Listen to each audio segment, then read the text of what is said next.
Welcome to SNS. APPSC forest డిపార్ట్మెంట్కి సంబంధించి మనకి ఒక వెబ్ నోట్ అయితే గవర్నమెంట్ రిలీజ్ చేయడం జరిగింది.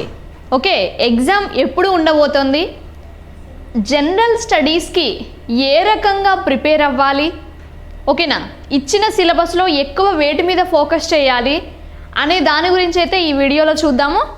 ఎస్, ఒకసారి ఇక్కడ వెబ్ నోట్ చూసినట్లయితే Andhra Pradesh public service commission Vijayawada web note, the screening test in offline mode for forest beat officer, assistant beat officer, 691 vacancies and forest section officer 100 vacancies, ఇక్కడ -MSP vacancies అని ఇచ్చారు మనకి.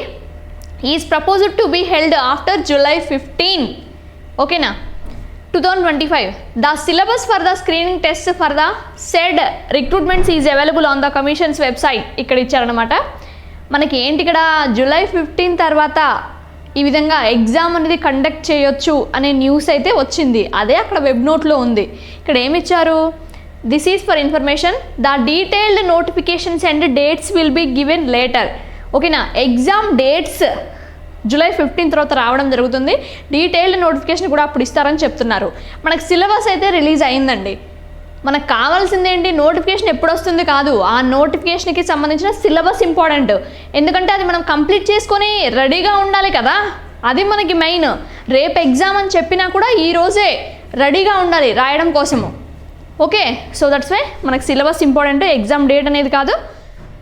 Yes, చూడండి ఇక్కడ మన ఎస్ఎన్ఎస్లో APPSC forest department FBO ABO 2025 నూతన syllabus ప్రకారం రూపొందించిన ఆన్లైన్ ఫుల్ కోర్స్ అయితే ఉందన్నమాట. Okay, download S publication app, మన ప్లే స్టోర్కి వెళ్ళి ఎస్ఎన్ఎస్ పబ్లికేషన్ యాప్ని ఇన్స్టాల్ చేసినట్లయితే అందులో మీకు కోర్స్ కనిపిస్తుంది అనమాట. ఓకేనా. ఎస్, ఏమైనా డౌట్స్ ఉన్నట్లయితే ఇక్కడ కనిపిస్తున్న నెంబర్లకు కూడా కాల్ చేయొచ్చు. ఎస్, చూడండి మరి ఎగ్జామ్ ఎలా ఉండబోతుంది. Scheme and syllabus for the post of FBO and assistant beat officer in AP forest subordinate service, scheme for screening test. Exam ఏ విధంగా, ఎన్ని క్వశ్చన్స్, ఎన్ని మార్క్స్, ఎంత టైము, ఓకేనా, ఏమేమి ఇచ్చారు సిలబస్లో, ఏమి లేవు అనేది చూసినట్లయితే పార్ట్ ఏ పార్ట్ బిగా ఇచ్చారు. జనరల్ స్టడీస్ మెంటల్ ఎబిలిటీ అండి పార్ట్ ఏ, 75 క్వశ్చన్స్ 75 మార్క్స్. ఓకేనా. పార్ట్ బి చూసినట్లయితే general science and general mathematics SSC standard ఇచ్చారు. 75 క్వశ్చన్స్ 75 మార్క్స్ అనమాట. టోటల్ 150 క్వశ్చన్స్ ఉంటాయి. అవి ఏంటి అనేవి ఇక్కడ పార్ట్ ఏ పార్ట్ బిగా ఇచ్చారు. ఓకేనా. డ్యూరేషన్ ఇన్ మినిట్స్ 150 మినిట్స్, అంటే 1 క్వశ్చన్కి 1 మినిటే. ఓకే. ఎస్, అయితే ఇక్కడ మనకి పార్ట్ ఏ సిలబస్ అనేది ఇంపార్టెంట్ అండి. ఏ ఎగ్జామ్కి వెళ్తున్నా కూడా సిలబస్ అనేది main. Out of syllabus topic చదివితే అది వేస్ట్ ఆఫ్ టైం అన్నమాట. మీరు లో ఎగ్జామ్, హై ఎగ్జామ్, ఏ ఎగ్జామ్కి చదివినా ఎలా పడితే అలా చదవడం కాదు. గవర్నమెంట్ రిలీజ్ చేసిన నోటిఫికేషన్లో ఏ సిలబస్ అయితే ఉందో అది మాత్రమే చదవాల్సి ఉంటుంది. ఓకే. ఎస్, ఇక్కడ చూసినట్లయితే general studies and mental ability, general science ఇచ్చారు. చూద్దాం ఒకసారి. Contemporary developments in science and technology and their implications including matters of everyday observation. అక్కడ ఏదేదో పెద్ద పెద్ద పదాలు రాస్తారు, అవి చూసి ఏం టెన్షన్ పడాల్సిన అవసరం లేదు. మీరు సిలబస్లో డైలీ లైఫ్ సైన్స్ అని ఇస్తారు. ఓకేనా. మనం మార్నింగ్ జస్ట్ వాకింగ్కి వెళ్తాము, అక్కడ ఉన్న చెట్లు, అది బయాలజీ కిందకు వస్తుంది మనకి. ఓకే, ఇంటికి వచ్చి తింటాము, అది మన డైజెస్టివ్ సిస్టమ్ గురించి వస్తుంది, డైలీ లైఫ్ సైన్స్. అది ఇంట్లోకి వచ్చి స్విచ్ ఆన్ చేస్తాము, ఓకేనా, అది ఫిజిక్స్ కిందకు వస్తుంది. తిన్న తర్వాత హ్యాండ్ వాష్ చేసుకుంటాము సోప్తో, అది కెమిస్ట్రీ కిందకు వస్తుంది. ఓకే, ఆమ్లాలు, క్షారాలు, జారే గుణం కలిగి ఉండడం, ఈ విధంగా డైలీ లైఫ్ సైన్స్ అది ఆ విధంగానే ఇచ్చారు. Of everyday observation and experience అని ఇచ్చారు. As may be expected of an individual who has passed intermediate and not made a special study of any scientific discipline. ఒక్కటే అండి జనరల్ సైన్స్ అంటే ఇక్కడ మనకి ఇచ్చారు మెయిన్, చూడండి. Okay, implications including matters of everyday observation and experience, అదే అనమాట. ఇంకా అలానే సైన్స్ అండ్ టెక్నాలజీ ఓకేనా. సాంకేతికత ఈ విధంగా ఇస్రోకి సంబంధించి వేరే దేశాల అణుపరీక్షల గురించి మొత్తం సైన్స్ అండ్ టెక్నాలజీ గురించి కూడా క్వశ్చన్స్ వస్తాయని అక్కడ మనకి అర్థం అనమాట. ఇక్కడ సైన్స్ అండ్ టెక్నాలజీకి సంబంధించి కరెంట్ అఫైర్స్లో కూడా అప్డేట్ ఉంటుంది ఎవ్రీడే. అలా ఫాలో అయితే చాలా బెటర్, బిట్ మిస్ అవ్వకుండా ఉంటుందన్నమాట. నెక్స్ట్ ఇక్కడ current events of national importance and the state of Andhra Pradesh. ఓకేనా, ఇది మన స్టేట్ ఎగ్జామ్ కాబట్టి ఆంధ్రప్రదేశ్ రాష్ట్రం డైలీ జరిగే ఈవెంట్స్, కరెంట్ అఫైర్స్ అనమాట. అలానే నేషనల్ ఇంపార్టెన్స్, దేశంలో ఏ రాష్ట్రంలో ఏ పథకం తీసుకొస్తున్నారు, అక్కడ ఏ మార్పులు జరుగుతున్నాయి, ఓకేనా, ఏ సీఎం, ఏ గవర్నరు, అక్కడ ఏం డెవలప్మెంట్స్ జరిగాయి. ఓకే, ఇప్పుడు ఈ మధ్య మనకి చీనా నదిపై ఒక బ్రిడ్జ్ అయితే కట్టేశారు. అలాంటివి అప్డేట్గా ఉండాలన్నమాట. దానికి సంబంధించిన ఇన్ఫర్మేషన్ మొత్తం చదవాలి. జస్ట్ ఆ బ్రిడ్జ్ కట్టారు అంటే సరిపోదు, ఓకేనా. ఆ విధంగా కరెంట్ అఫైర్స్ అనేది చాలా డెప్త్గా అడుగుతున్నారు ఈ మధ్య, ఆ విధంగా చదవాలి. Okay, history of India. Okay, in its social, economic, cultural and political aspects with a focus on AP and Indian national movement. AP history, Indian history రెండు కూడా చాలా చాలా ఇంపార్టెంట్ అని చెప్తున్నారు. సామాజిక, ఆర్థిక, సాంస్కృతిక, రాజకీయ విషయాలు దేనికి సంబంధించి ఏపీ అని చెప్తున్నారు అంటే ఆంధ్రప్రదేశ్లో ఉన్న సంస్కృతి, ఓకే, ఆర్థిక వ్యవస్థ ఎలా ఉంది, సమాజం ఎలా ఉంది, అక్కడ ఎలాంటి గిరిజన తెగలు ఉన్నాయి. మనం ఒక రాష్ట్రానికి సంబంధించి ఎగ్జామ్ రాస్తున్నామంటే దానికి సంబంధించిన మినిమం నాలెడ్జ్ అనేది మనకు ఉండాలి కదా, అదే అబ్జర్వ్ చేస్తారు. ఓకేనా. Geography of India with a focus on Andhra Pradesh state అంటే ఆంధ్రప్రదేశ్ మ్యాప్ ఉంటుంది కదా, ఏ డిస్టిక్తో బోర్డర్ని పంచుకుంటుంది, ఓకేనా, ఏ జిల్లా ఇంకొక జిల్లా పక్కనే ఉంది, ఈ విధంగా జాగ్రఫీ పర్పస్లో అడుగుతారు. అలానే ఎలాంటి నేలలు ఉన్నాయి ఆంధ్రప్రదేశ్లో, ఎలాంటి ఖనిజాలు ఎక్కువగా దొరుకుతాయి ఆంధ్రప్రదేశ్లో, ఓకేనా, ఆంధ్రప్రదేశ్ అనే విధంగా ఇచ్చారు ఇక్కడ. ఓకేనా. ఎస్, ఇండియన్ జాగ్రఫీ చదవాలి, మన స్టేట్ జాగ్రఫీ కూడా కంప్లీట్ చేయాలి. డామిట్ షూర్, అదే main. Indian polity and economy including the countries political system, rural development, planning and economic reforms in India. భారతదేశ రాజకీయ వ్యవస్థ, ఆర్థిక వ్యవస్థ. ఎకానమీ అంటే మ్యాక్సిమం మీరు ఎగ్జామ్ ఇప్పుడు జూలై 15 తర్వాత అంటున్నారు కదా, ఇప్పుడు రీసెంట్గా ఏ బడ్జెట్ అయితే ఉందో ఆంధ్రప్రదేశ్ బడ్జెట్, భారతదేశ బడ్జెట్ రెండు కూడా క్లారిటీగా చదువుకొని వెళ్ళాలి మీరు. ఎకానమీలో అదే మెయిన్. ఓకేనా. అలానే గ్రామీణ అభివృద్ధి అని ఖచ్చితంగా ఒక పాయింట్ ఇచ్చారు అక్కడ, రూరల్ డెవలప్మెంట్ అని. డామిట్ షూర్గా చదవాలి అవి. ఓకేనా. Planning and economic reforms in India, భారతదేశంలో ఆర్థిక సంస్కరణలు, ప్రణాళికకి సంబంధించి అయితే చదవాలని ఇచ్చారు. ఇక్కడ ఏ పాయింట్ అయితే ఇలా పర్ఫెక్ట్గా ఇచ్చారో అవి మాత్రం మిస్ చేయొద్దు. Okay. Yes. Next mental ability, reasoning and inferences అండి. రీజనింగ్ చాలా చాలా important. Sustainable development and environmental protection, ఓకేనా. సుస్థిర అభివృద్ధి మరియు పర్యావరణ పరిరక్షణ అంటే పర్యావరణానికి కూడా సంబంధించి అడుగుతారని ఇక్కడ అర్థము. డిజాస్టర్ మేనేజ్మెంట్, విపత్తులు. The concepts in disaster management and vulnerability profile of India, state of AP. Andhra Pradesh state గురించి, ఇండియా గురించి విపత్తులు, ఒక భూకంపం రావడం, ఒక సునామీ రావడం, ఇలాంటివన్నీ డిజాస్టర్ కిందకు వస్తాయి. వాటికి సంబంధించి causes and effects of earthquakes, cyclones, tsunami, fluids, drought, కరువు సంభవించడం, ఓకేనా.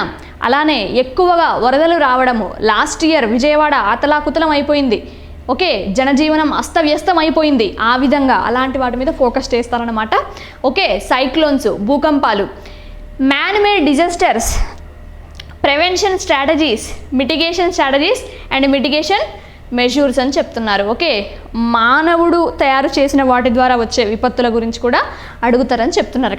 ఇక్కడ ఒక పాయింట్గానే ఇచ్చారు. డిజాస్టర్ మేనేజ్మెంట్ అనేది చాలా చాలా ఇంపార్టెంట్. నెక్స్ట్ ఇదంతా పార్ట్ ఏ. పార్ట్ ఏలో ఏం చూసాము? Current affairs, general science, history, geography, polity, economy. సోషల్కి సంబంధించి మొత్తం ఇంకా history, polity, geography, economy, general science టోటల్గా. అలానే కరెంట్ అఫైర్స్ ప్రతి ఎగ్జామ్లో ఉండేవి. కాకపోతే ఇక్కడ ఏ పాయింట్స్ ఇచ్చారో అవైతే ఫోకస్ చేయాలి మనం, అవి మిస్ చేయొద్దు. ఓకేనా. ఇక్కడ హిస్టరీలో ఏమిచ్చారు? భారతదేశ జాతీయోద్యమం ఇచ్చారు, అది కంపల్సరీ మొత్తం చదవాలని అర్థం అనమాట. ఎస్. నెక్స్ట్ ఏమిచ్చారు? రీజనింగ్ ఇచ్చారు, ఎన్విరాన్మెంట్ గురించి ఇచ్చారు, డిజాస్టర్ మేనేజ్మెంట్ గురించి కూడా ఇచ్చారు. అంటే దాని నుంచి క్వశ్చన్స్ వస్తాయి, డామ్ షూర్ వస్తాయని అర్థము. నెక్స్ట్ పార్ట్ బి కూడా 75 మార్క్స్ అండి. జనరల్ సైన్స్ ఎస్ఎస్సి స్టాండర్డ్, అంటే ఇది కొంచెం మనకు డెప్త్ అనమాట. చూడండి ఇక్కడ source of energy, renewable and non renewable source of energy, పునరుత్పాదక ఇంధనాలు అంటూ ఉంటాం మనము. ఇప్పుడు సూర్యుడు, గాలి, ఇవన్నీ కూడా పోటుపాటుల ద్వారా ఏర్పడే ఎనర్జీ ఎప్పటికీ తరిగిపోవన్నమాట. జలశక్తి, సూర్యుడు ఎప్పుడైనా తరిగిపోతాడా? ఆ విధంగా అనమాట. బొగ్గు, పెట్రోలియం ఇవన్నీ కూడా తరిగిపోతాయి. ఓకేనా? మనం ఉపయోగించే కొద్దీ తరిగిపోవడం జరుగుతుంది, తగ్గిపోవడం జరుగుతుంది. ఆ విధంగా రెన్యూబుల్ సోర్సెస్ ఇక్కడ ఇచ్చారు చూడండి, ఏవి చదవాలి అనేవి కూడా క్లారిటీగా ఒక్కొక్క కాన్సెప్ట్ ఇచ్చారు. సోలార్ ఎనర్జీ, నెక్స్ట్ అక్కడ solar cooker, solar water heater, solar cell. అంటే ఈ మధ్య మనము విద్యుత్ డైరెక్ట్ కాకుండా సూర్యుడి నుంచి వచ్చే ఉష్ణాన్ని, కాంతిని ఆధారంగా చేసుకొని మనం ఇంట్లో ఎలక్ట్రిసిటీని తయారు చేసుకుంటున్నాము. సోలార్ ప్రాజెక్టులు పెరిగిపోయాయి ఇప్పుడు. సో అది ఇప్పుడు మనం ఉపయోగిస్తున్నది కాబట్టి దాని మీద ఫోకస్ చేస్తారు, అది చదవాల్సి ఉంటుంది. విండ్ ఎనర్జీ, పవన శక్తి, హైడ్రో ఎనర్జీ, జలశక్తి, tides of ocean, hydro electric. అంటే నీటి ద్వారా విద్యుత్తుని ఎలా తయారు చేస్తారు, అలానే మహాసముద్రం యొక్క అలల గురించి అంటున్నారు ఇక్కడ. జియోథర్మల్ వుడ్, ఓకే, భూతాప శక్తి అంటారనమాట. భూమి నుంచి కూడా వేడి ఉత్పత్తి అవుతుంది కదా, దానికి సంబంధించి. Biogas, hydrogen and alcohol. అంటే ఇక్కడ హైడ్రోజన్ అనే వర్డ్ ఇచ్చారు కదా, దాని గురించి కూడా చదవాలి అని అర్థం ఇక్కడ. ఓకే, మనకి జాగ్రఫీలో కూడా ఈ టాపిక్ ఉంటుంది, సైన్స్లో కూడా టాపిక్ ఉంటుంది, ఎన్విరాన్మెంటల్ లెవెల్లో కూడా సాంప్రదాయిక ఇంధన వనరులు, సాంప్రదాయేతర ఇంధన వనరులు అనేది మనకు ఉంటుంది. జాగ్రఫీలో ఉంటుంది, ఎన్విరాన్మెంటల్లో ఉంటుంది అనమాట. ఎక్కడైనా క్లియర్ చేసేసుకోవచ్చు. కాకపోతే ఇక్కడ ఇచ్చిన ప్రతి టాపిక్ కూడా డెప్త్గా నేర్చుకోవాలి. ఎలా అడుగుతారో తెలియదు కదా, జస్ట్ వన్ లైనర్ ఉండవండి. మ్యాచ్ ద ఫాలోయింగ్ ఇవ్వచ్చు, జస్ట్ ఏబిసిడి ఇచ్చి నార్మల్గా వన్ లైన్ ఇవ్వరు, చాలా హై లెవెల్లో ఇవ్వచ్చు. క్రింది వాడిలో సరైనది సరికానిది కూడా ఇవ్వచ్చు. ఓకే, లాంగెస్ట్ స్టేట్మెంట్స్ ఇవ్వచ్చు, అది చదివేసరికి మనకు టైం అయిపోతుంది. ఓకేనా? ఎస్, మనం ఇక్కడ నెంబర్ ఆఫ్ టైమ్స్ చదివి రివిజన్ చేసినట్లయితే అక్కడ ఈజీగా క్యాచ్ చేయగలం. ఓకేనా? Yes. Non renewable sources, fossil fuel. ఇక్కడ చూడండి, శిలాజ ఇంధనాలు అంటాం కదా, బొగ్గు, పెట్రోలియం, సహజ వాయువు. కొన్ని వేల ఏళ్ల సంవత్సరాల క్రితం జంతువులు, వృక్షాలు చనిపోవడం వల్ల భూమి లోపల కూరుకొని పోయి, ఓకే, భూమి లోపలికి వెళ్ళిపోయి అధిక ఉష్ణోగ్రత పీడనం వద్ద ఎలాంటి గాలి ఆడక ఆ జంతువులు, వృక్షాలు, శిథిలాలు ఉంటాయి కదండి, శిలాజాలు, అవన్నీ కూడా నల్లటి గట్టి పదార్థంగా ఏర్పడ్డాయంట. అదే ఈనాడు మనం ఉపయోగిస్తున్న బొగ్గు అని చెప్పాలి. ఓకే, అదే శిలాజ ఇంధనం, శిలాజాల ద్వారా ఏర్పడింది కదా బొగ్గు. ఒక వృక్షము భూమి లోపల పడిపోయి అనేక ఉష్ణోగ్రతలు, పీడనం ఉంది, గాలి తగలట్లేదు దానికి, అప్పుడు గట్టి పదార్థంగా ఏర్పడింది, అందుకే శిలాజ ఇంధనం అది. Okay, conditions for combustion choice of a good fuel, fuel efficiency అంటే ఇంధన సామర్థ్యం, న్యూక్లియర్ ఫ్యూషన్ అంటే కేంద్రక సంలీనం, కేంద్రక విచ్చిత్తి, వాటి గురించి చదవమని చెప్తున్నారు ఇక్కడ. ఓకేనా? చైన్ రియాక్షన్, న్యూక్లియర్ రియాక్టర్ ఉంటుంది కదండి, అదే. Basic principles, safety measures, nuclear రియాక్టర్లో ఎన్ని భాగాలు ఉంటాయి, వేటిని మితకారిగా వాడతారు, వేటిని కంట్రోల్ రాడ్స్గా యూజ్ చేస్తారు. ఓకేనా? ఈ విధంగా అనమాట. Advantages and hazards of nuclear energy, Mangal turbine, fuel less turbine, principle, working and uses. టోటల్గా ఇక్కడ ఏదైతే ఉందో ఒక్కటి కూడా మిస్ చేయకుండా అన్నీ చదవాల్సి ఉంటుందన్నమాట. ఓకే, ఇంతకుముందు మీకు టచ్ అయి ఉంటుంది, డెప్త్గా చదివి రివిజన్ చేయండి. నెక్స్ట్ లివింగ్ వరల్డ్ అంటే మనకు పార్ట్ బిలో పాయింట్ 1 ఇచ్చారు, నెక్స్ట్ పాయింట్ 2 ఇచ్చారు, లివింగ్ వరల్డ్ అని. Live process such as nutrition, modes of nutrition, autotrophic, heterotrophic, parasitic and saprophytes. మనకిది బయాలజీలో ఉంటుంది. అన్ని కాంపిటేటివ్ ఎగ్జామ్స్కి ప్రిపేర్ అయ్యే వాళ్ళకి బయాలజీలో ప్లాంట్ కింగ్డమ్, మొక్కల రాజ్యం అని ఉంటుంది. ఓకే, లేదా జీర్ణ వ్యవస్థ దగ్గర ఆహారం తీసుకునే గురించి వస్తుంది కదా, స్టార్టింగ్లో ఉంటుంది. స్వయం పోషకాలు, పరపోషకాలు, పూతికాహారులు అని. ఆటోట్రోఫిక్, తమ ఆహారాన్ని తమే తయారు చేసుకోవడం. మొక్కలు తమ కోసం గ్లూకోజ్ని, మన కోసం ఆక్సిజన్ని రిలీజ్ చేస్తాయి. ఓకేనా. హెటిరోట్రోఫిక్, మనమే పరపోషకాలము, మొక్కల మీద ఆధారపడతాం. మనం తినే కూరగాయలు మొత్తము వాటిని కోసుకొని తింటున్నాం కదా, ఇతరుల మీదనే ఆధారపడుతున్నాం ఆహారం కోసం. నెక్స్ట్ పారాజైటిక్, సాప్రోఫైట్స్ అంటే పూతికాహారులు అని. కుళ్ళుతున్న వృక్ష జంతు సంబంధ పదార్థాన్ని ఆహారంగా తీసుకునేవి. శిలీంధ్రాలు అనేవి ఒక పూతికాహార పరపోషకాలు. ఒక జంతువు అక్కడ చనిపోయి ఉంటే, ఒక చెట్టు అక్కడ చనిపోయి ఉంటే, ఈ శిలీంధ్రాలు అనేవి వాటిని ఆహారంగా తీసుకొని నేలని శుభ్రపరుస్తాయి. అందుకే నేలను శుభ్రపరిచే తోటీలు అంటారు శిలీంధ్రాలని. అదే ఇక్కడ ఇచ్చారు. Nutrition of plants, photosynthesis and factors affecting the photosynthesis. ఓకేనా. లివింగ్ వరల్డ్ అంటే మొక్కలకి కూడా ప్రాణం ఉంది. ఓకే, జగదీష్ చంద్రబోస్ చెప్పాడు మొక్కలకు కూడా ప్రాణం ఉందని. ఆ లివింగ్ వరల్డ్లో అందుకే మొక్కల గురించి ఇచ్చారు స్టార్టింగే. కిరణజన్య సంయోగ క్రియ గురించి మొత్తం చదవండి అని ఇక్కడ చెప్తున్నారు. Nutrition in animals like amoeba and grasshopper. ఓకేనా. అమీబా ఇలాంటి జీవులన్నింటి గురించి కూడా చదవాలి అని చెప్తున్నారు. న్యూట్రిషన్ అంటే అక్కడ పోషణ, మనకి పోషణ, మొక్కలలో పోషణ ఎలా ఉంది, ఓకే, జంతువుల్లో పోషణ ఎలా ఉంది, అవన్నీ నేర్చుకోమంటున్నారు. హ్యూమన్ డైజెస్టివ్ సిస్టమ్ టోటల్గా నోరు, గ్రసని, ఆస్యకుహరం, గ్రసని, అన్నవాహిక, ఓకే, జీర్ణాశయం, చిన్న ప్రేగు, పెద్ద ప్రేగు, పూరిషనాళం, పాయువు, వరుసగా ఒక కనెక్షన్ అయితే ఉంటుంది మనకి. ఆ హ్యూమన్ డైజెస్టివ్ సిస్టంలో చాలా ఇంపార్టెంట్గా వస్తాయి. చిన్న ప్రేగులో 3 భాగాలు ఉంటాయి. ఆంత్రమూలం, జజునం, శేషాంత్రికం. ఓకే, పెద్ద ప్రేగులో అన్ననాళం, పూరిషనాళం, కోలాన్ అనేది ఉంటుందన్నమాట. ఇలా ప్రతి ఒక్క దాని గురించి అడుగుతూ ఉంటారు. కాలేయం, క్లోమం ఇవన్నీ వస్తాయి. జస్ట్ హ్యూమన్ డైజెస్టివ్ సిస్టమ్ అనగానే సరిపోదు, అది ఎంత పెద్ద టాపిక్ ఉంటుందో బయాలజీలో. Okay. Respiration in plants and animals. మొక్కల్లో శ్వాస వ్యవస్థ, మానవులలో శ్వాస వ్యవస్థ.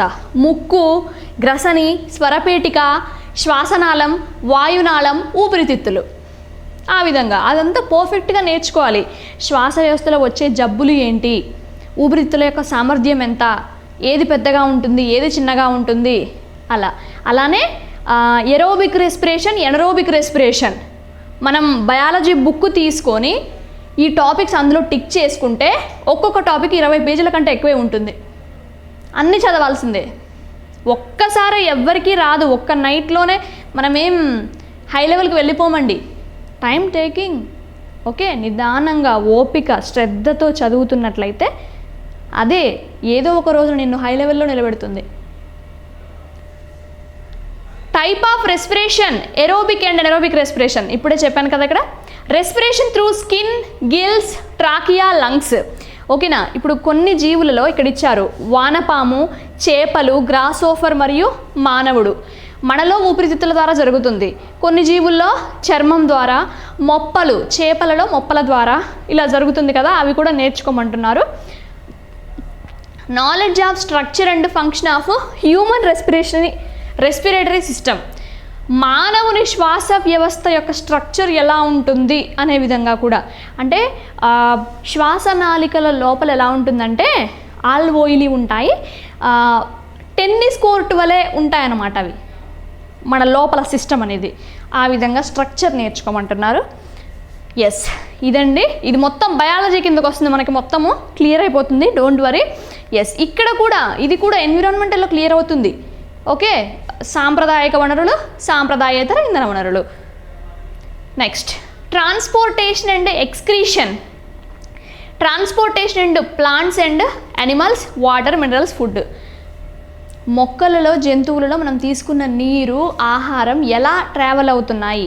మొక్కలలో వేళ్ళు నేల నుంచి నీటిని పీల్చుకుంటే దారువు అనేది మొక్క యొక్క అన్ని భాగాలకు ఆ నీటిని తీసుకెళ్తుంది.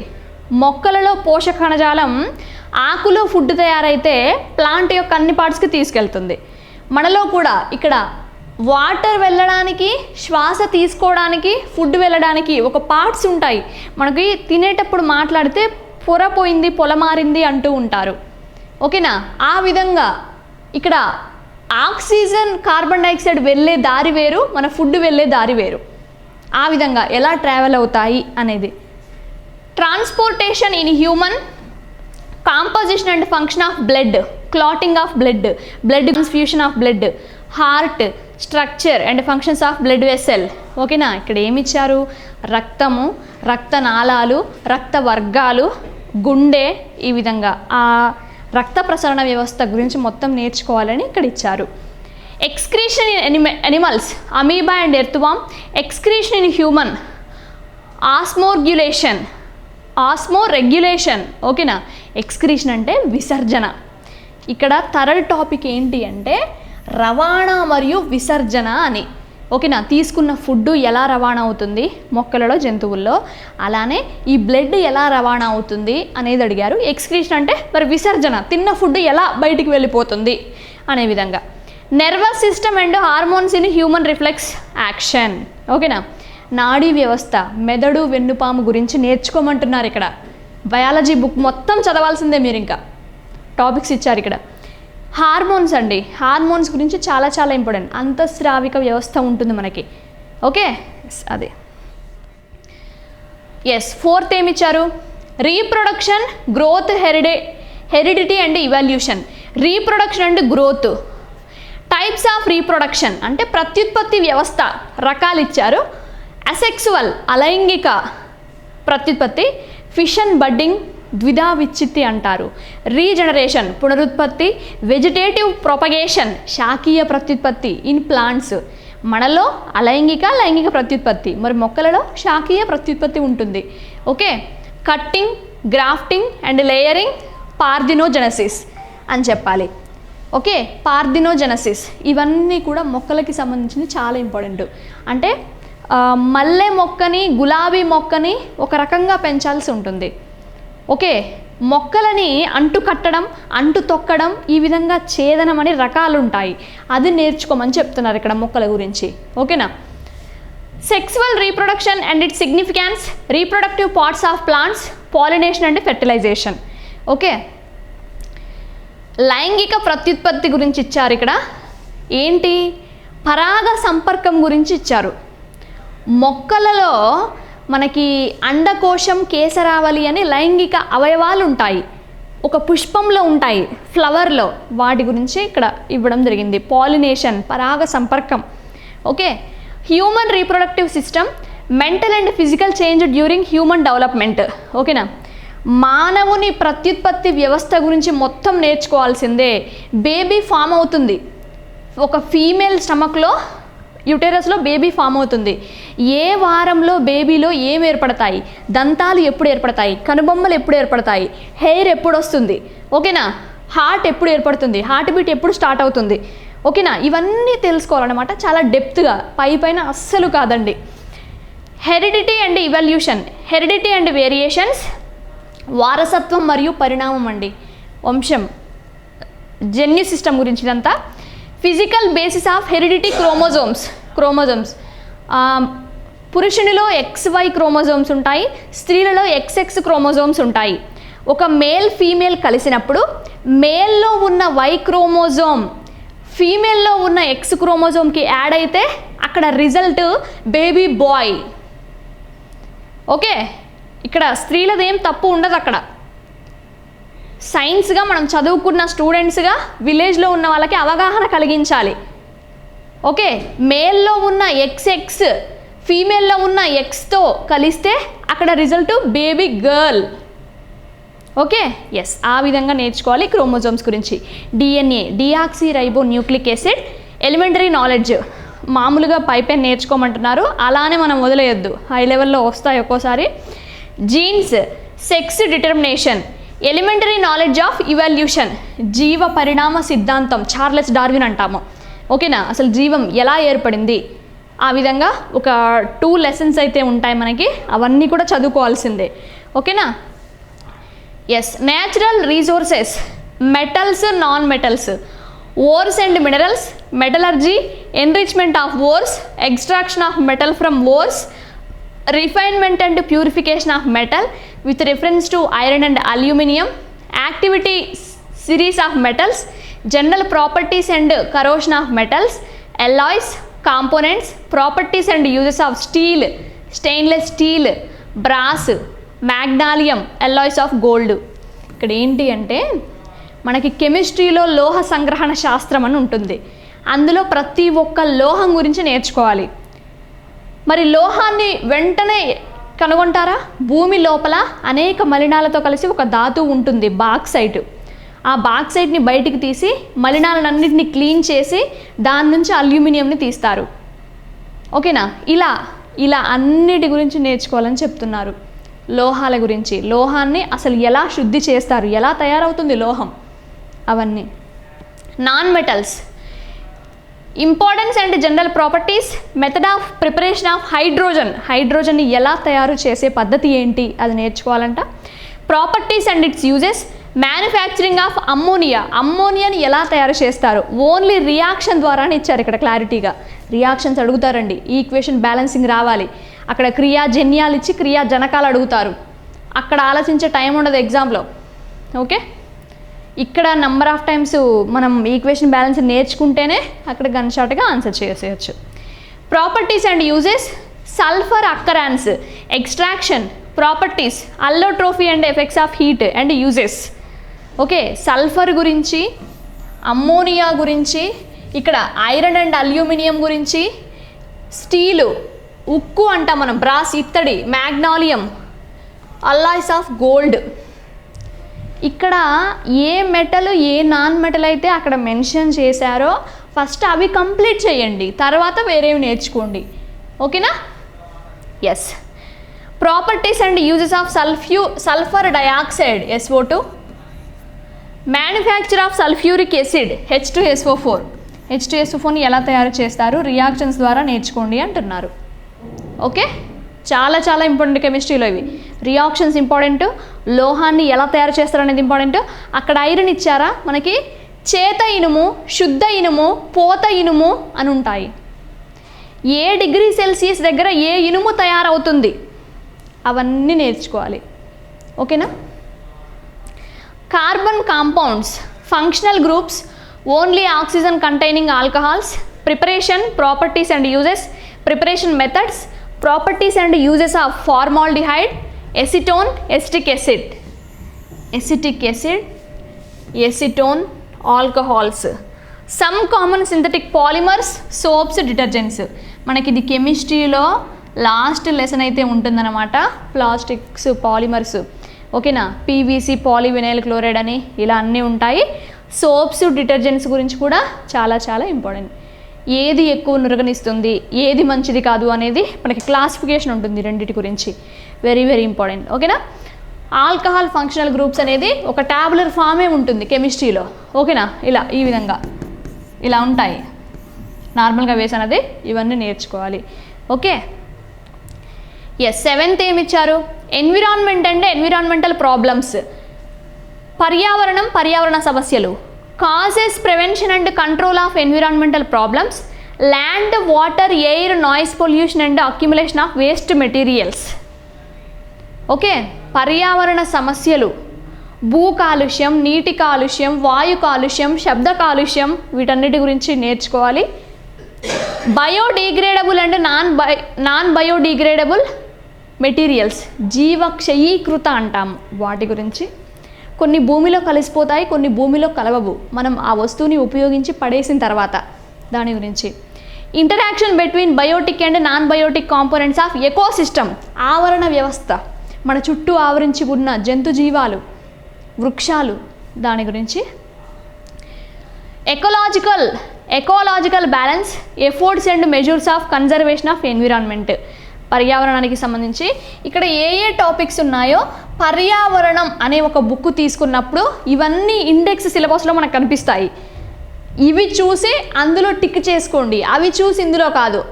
ఈ సిలబస్ చూసి ఈ పాయింట్స్ అందులో టిక్ చేసుకొని కంప్లీట్ చేయండి. Process of water management and conservation. Okay, rain water harvesting, ground water recharging, వర్షం నీరు వచ్చినప్పుడు ఎలా దాన్ని నిల్వ చేయాలి, ground water recharging, conservation of forest, అడవులకి సంబంధించి అడవుల రక్షణ, land management and conservation, public awareness for environmental protection. ఓకేనా, ప్రజలకి అవగాహన కల్పించాలి, పర్యావరణాన్ని ఎలా రక్షించాలి, ఎలా కాపాడుకోవాలి, ఎలా నీట్గా ఉంచాలి, పర్యావరణానికి దెబ్బ కలిగించే ప్లాస్టిక్ని మనం బ్యాన్ చేయాలి. ఇలాంటి అవగాహన సదస్సులు చేయాలన్నమాట. కొన్ని దేశాలలో కేజీ అలా ఒక ప్లాస్టిక్ వస్తువులు తీసుకెళ్ళి అక్కడిస్తే ప్లేట్ బిర్యానీ పెడతారంట.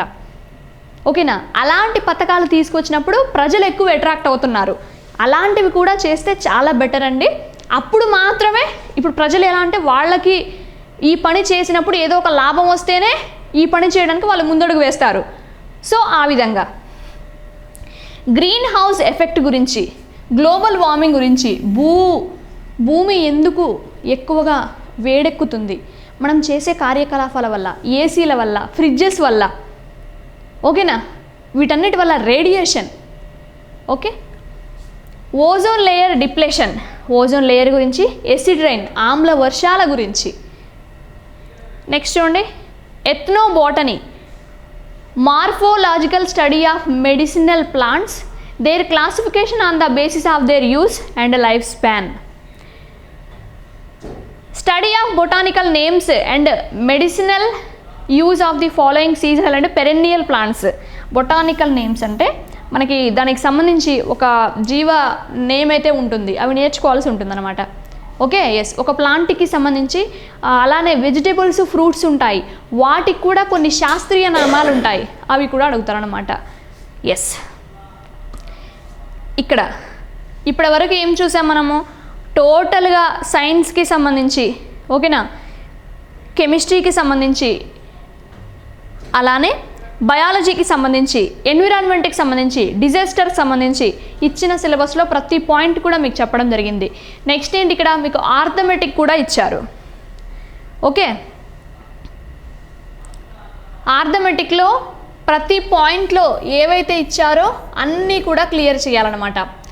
Number system, natural numbers, integers, rational and real numbers, fundamental operations, addition, subtraction, multiplication, division, square roots, decimal fractions. Okay, అక్కడ టోటల్గా మీరు ఎప్పుడు మ్యాథ్స్ ప్రిపేర్ అవుతూనే ఉంటారు. కాకపోతే కొన్ని ఈ ఎగ్జామ్ సిలబస్లో ఉండొచ్చు, ఉండకపోవచ్చు. సో చూస్ ప్రిపేర్ అవ్వాల్సి ఉంటుంది, ఏది పడితే అది చదవకుండా. Unitary method, time and distance, time and work, percentages, applications to simple and compound interest, profit and loss, ratio and proportion, variation. Elementary number theory, division algorithm, prime and composite numbers, test of divisibility by 2, 3, 4, 5, 9 and 11. ఓకేనా, మీరు ఏ ఎగ్జామ్కి prepare అయినా ఇవన్నీ ఖచ్చితంగా ఉండేవి ప్రతి దాంట్లో. So ఇక్కడ కూడా పర్ఫెక్ట్గా ఇచ్చారు కాబట్టి ఒకసారి చూసుకోండి, యాడ్ అయినవి, లేనివి, కొత్తవి అన్నీ కూడా.